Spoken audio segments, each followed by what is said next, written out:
Hello प्यारे बच्चों, स्वागत है आपका हमारे YouTube चैनल पढ़ो इंडिया पर। आज हम करेंगे कक्षा 3 की सप्ताह 29 की गणित की वर्कशीट और इसमें हम करेंगे कैसे कैसे बांटे। चलिए शुरू करते हैं इस वर्कशीट को हल करना। प्रश्न नंबर 1 देखिए, उदाहरण को देखते हुए निम्न प्रश्नों को हल करें। 6 को जब 2 से भाग देंगे तो उत्तर आएगा 3।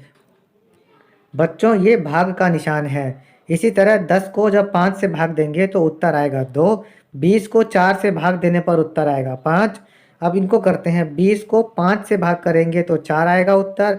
12 को 6 से भाग करेंगे तो उत्तर आएगा 2। 14 को 2 से भाग करेंगे तो उत्तर आएगा 7। 15 को 3 से भाग करेंगे तो उत्तर आएगा 5। 16 को 8 से भाग करेंगे तो 2 आएगा। 18 को 9 से भाग करने पर आएगा 2। 9 को 3 से भाग करने पर आएगा 3। 12 को 6 से भाग करने पर आएगा 2 और 8 को 4 से भाग करने पर भी 2 ही आएगा। प्रश्न 2 देखिए, हमारे पास कुल 12 पेंसिलें हैं। यदि हम उन्हें 4 बच्चों में बराबर बांटें तो प्रत्येक बच्चे को कुल कितनी पेंसिलें मिलेगी। बच्चों उसका उत्तर निकालने के लिए हम 12 को 4 से भाग कर देंगे, उत्तर आएगा 3, यानी सबको 3-3 पेंसिलें मिलेंगी।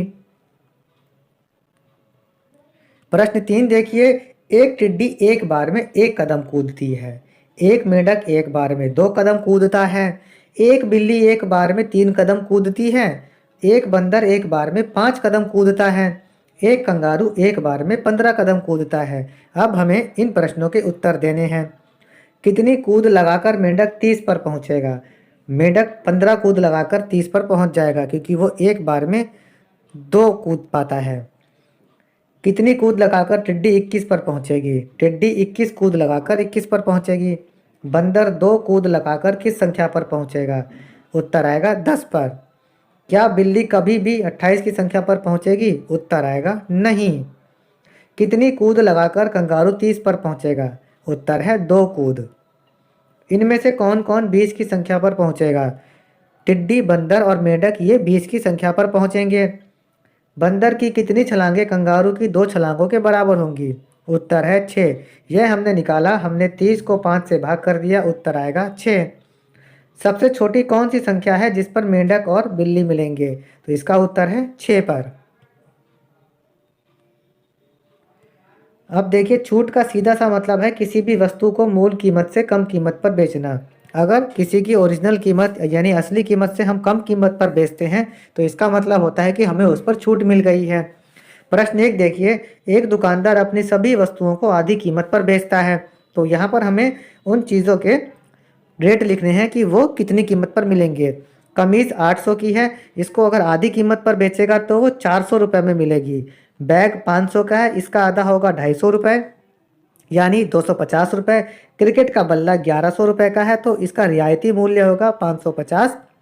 टीवी 16,000 का है तो रियायती मूल्य यानी छूट के बाद यह मिलेगा 8,000 का। फुटबॉल 4,000 की है, रियायती मूल्य आधा यानी 2,000 रुपये होगा। प्रश्न 2 देखिए, अपने माता पिता से पूछिए कि क्या उन्होंने सेल से कभी कोई वस्तु खरीदी है। उनसे वस्तु का वास्तविक और रियायती मूल्य जानकर नीचे दी गई तालिका में भरें। अब हम अपने मम्मी पापा से पूछते हैं कि क्या कभी उन्होंने सेल से कोई चीज़ खरीदी है। उस चीज़ का नाम यहाँ लिखेंगे, उसकी वास्तविक यानी असली कीमत कितनी थी और छूट के बाद वो हमें कितने की पड़ी। जैसे कमीज जो थी उसका वास्तविक मूल्य 250 रुपये था, वह हमें 225 रुपये में मिल गई। नोटबुक 40 रुपये की थी, वह हमें 30 रुपये में मिल गई। आलू 40 रुपये के थे, रियायती मूल्य पर वो 30 रुपये के 35 के मिले। प्याज 50 रुपये का था, रियायती मूल्य यानी छूट के बाद वो 45 रुपये का मिला। तेल 120 रुपये का था और रियायती मूल्य उसका हुआ 105 रुपये।